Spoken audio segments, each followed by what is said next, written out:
Hello, and welcome to the Marble Security Podcast, Episode 5. My name is Dave Jevons, and I'm the host of the program. Today, we're going to be talking about malicious apps and apps that leak private information off your devices.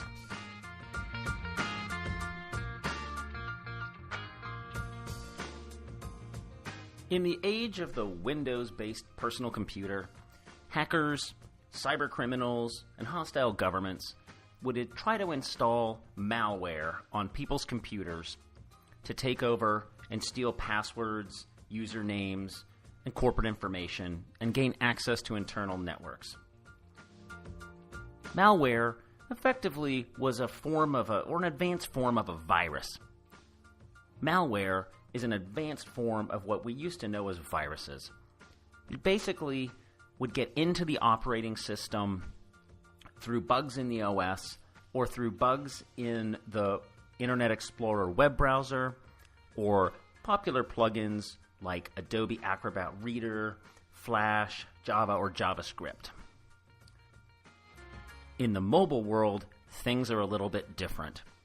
The Android, iPhone, and BlackBerry operating systems are much more modern than the legacy Windows operating system, and they have a much tighter security model.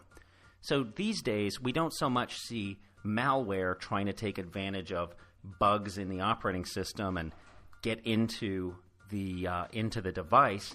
What we're seeing is a threat more from malicious applications, which users are tricked into downloading willingly, and that pose a real threat to user privacy, user security, financial security, and corporations. Here's an example of a malicious app. There are versions of the popular Angry Birds game which cost money to purchase.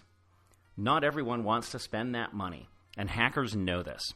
So what they have done is taken copies of Angry Birds, decompiled them, and modified them, and added in their own malicious code inside of the application.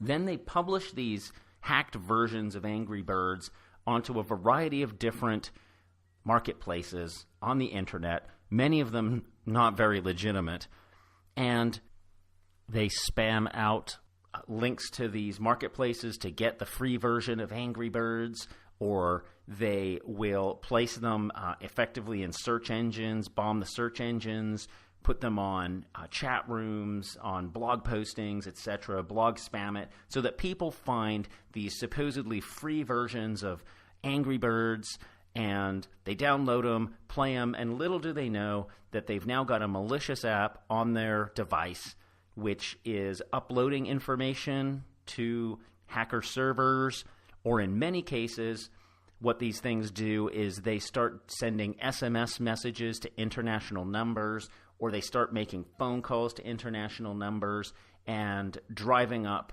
the cost to the user, particularly calling these toll-free type numbers, which eventually get billed back to the user, and that's how the criminals make money.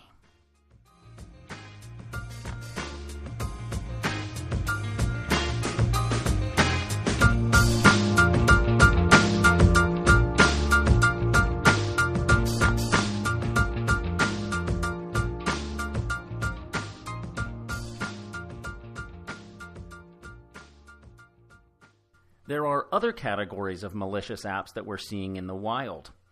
Some of these are what we call SMS stealer applications. These basically get into the SMS stream, the text messaging stream on your phone, and intercept the text messages and send them to attackers. Now, SMS text messaging is being used as a form of two-factor authentication in many different areas. Online banking has been using it for years, and the adoption continues to grow, whereby you'll enter your username, your password, and then the bank will send you an SMS of a 6-digit random number, and you also have to type that in. That helps ensure that it's really you logging into the bank and not a criminal. But there are other sites who've been adopting SMS because accounts are getting taken over all the time. Facebook now offers a two-factor SMS because of Facebook takeover is a really big problem. Google and Google Apps offer it, and Twitter is now offering it as of the week this podcast is being recorded in May 2013. So SMS messaging is a proven and well-adopted way to help augment the security of usernames and passwords, which can easily be phished. However, SMS stealers are apps that get into the SMS stream, intercept it if it's coming from a targeted company like a bank or like Facebook, Twitter, or Google, and they send that message to an attacker who's trying to log into that account. So if the attacker, for example, might post a fake Facebook app that somebody will download, they'll get their username and password, or perhaps they got it through a phishing site for the user using their PC. They got their username and password. They now want to get the SMS flow. What we're seeing typically is they'll be sent an email saying, hey, there's a new security app, and go download it. It helps make your authentication better. And what that really is an SMS stealer that is allowing hackers to take over the accounts. We've seen a toolkit in the first quarter of 2013 be released, the Percolate Toolkit.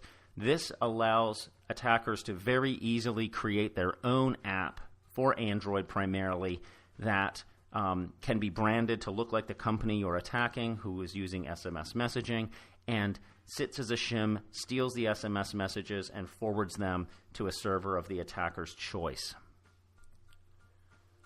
Attackers and cybercriminals know that this is becoming an app-driven world. People on their mobile devices love to download apps, and billions of them have been downloaded. There are new ones every day, tens of thousands of new apps out there all the time. There are also new app marketplaces being deployed on the internet. It's not just the Apple iTunes Store and the Android Play Marketplace. Legitimate folks like Amazon have their own marketplaces for apps competing with Google for Android apps. But there are over 100 different app stores that we are monitoring on the internet, many of them overseas.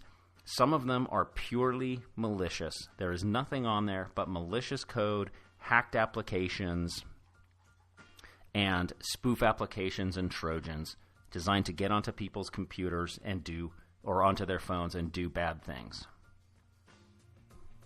One thing to look out for are applications that try to trick your users or your employees into downloading an app that supposedly is made by your company but is made by an attacker. We certainly see this in the banking arena, where criminals will create fake banking apps, post them on a website or a app marketplace offshore, and then spam or spearfish users saying, hey, it's a security app from your bank. Please go click here to download it, except that you want to download an app from a different space. This is a security website, for example, a security marketplace, and people will download those apps and install them. So that's something that we recommend that companies start looking out for. Look to scanning app marketplaces and to scanning the apps on their employees' devices to look for malicious behavior.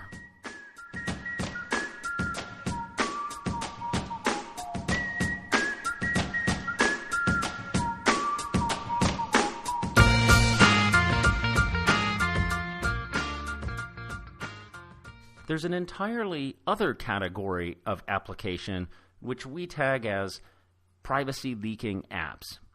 They're not necessarily malicious apps. They're not necessarily criminal apps targeted at users or at your employees to break into your network. These apps are risky apps. Let me give you an example. A user may download an app onto their device that asks for permission to access their address book. Perhaps it's a game and it wants to invite other users into the game, or a text chat application or a voice chat application. There are many of them. Well, once a user grants that app access to their address book, that app is free to grind through the address book and take all of that data and send it off the device to a server somewhere on the internet. Now, that server might be operated by malicious criminals. It could be code that was added into it in an app that is purely there to mine the contact database. Or it might be truly a legitimate server, a gaming server, for example. But the fact is, your corporate address book is now sitting on a third-party server somewhere on the internet without your control or knowledge about what happens to it next. That data may not be stored securely. That data may be used for spamming purposes. But more importantly, if an address book which is connected to your Active Directory is uploaded, they've got the names of your users, email addresses, phone numbers, sometimes titles inside the organization. This is prime fodder for future spear phishing and is the way that most advanced persistent threats happen. It's almost always involving a spear phishing attack, knowing the credentials, the name, the email, the phone number of the user. It may even include an SMS message to the user and an email message to them, which appear completely legitimate and convince that user to visit a site to give up their username and password or to download a malicious app. We call these privacy leaking apps, and they are definitely a risk to individuals and corporations. As the bring your own device phenomena spreads throughout the corporate world, our risks become increased around malicious and privacy leaking apps. If we purchase a device and give it to a user, we can use an MDM solution to restrict the apps that can be on that device. But in a bring your own device type of scenario, you can't really restrict what apps a user downloads onto their own device for their own use when they're not doing work. And this is where the risk comes in. At Marble, what we do to help alleviate that risk is we will scan the apps on a user's device. If we see an app that we've never seen before, we will get a copy of that app and run it in the cloud in our virtual machine servers, where we analyze the behavior of that app and look for malicious apps, malware apps, and we look for privacy leaking apps through data tainting and connection analysis and running the app with various different inputs. We can start to determine if that app poses a risk to leaking corporate information, private information, in addition to just pure maliciousness. Then what you can do is you can set parameters in the cloud-based control system which will either alert a user or require a user to delete malicious or privacy leaking apps before they're allowed to connect into the Marble network or through your VPN. So, to wrap up today's podcast around malicious and privacy leaking apps, we know now that the world has changed from the PC, which was just drive-by downloads trying to exploit vulnerabilities on the operating system or in plugins and apps. It's now moved to a malicious world of applications, tricking users into downloading apps that expose corporate information, put it at risk, or that are purely malicious and intercept SMS messages, intercept passwords, create keystroke logging vulnerabilities, and other things. That's it for this version of the Marble Security Podcast. I look forward to talking to you next time when we're going to discuss the issues of jailbroken and rooted devices. I'm also going to touch upon fake MDM profile installations. Until then, keep safe on the internet. Look forward to talking to you next time.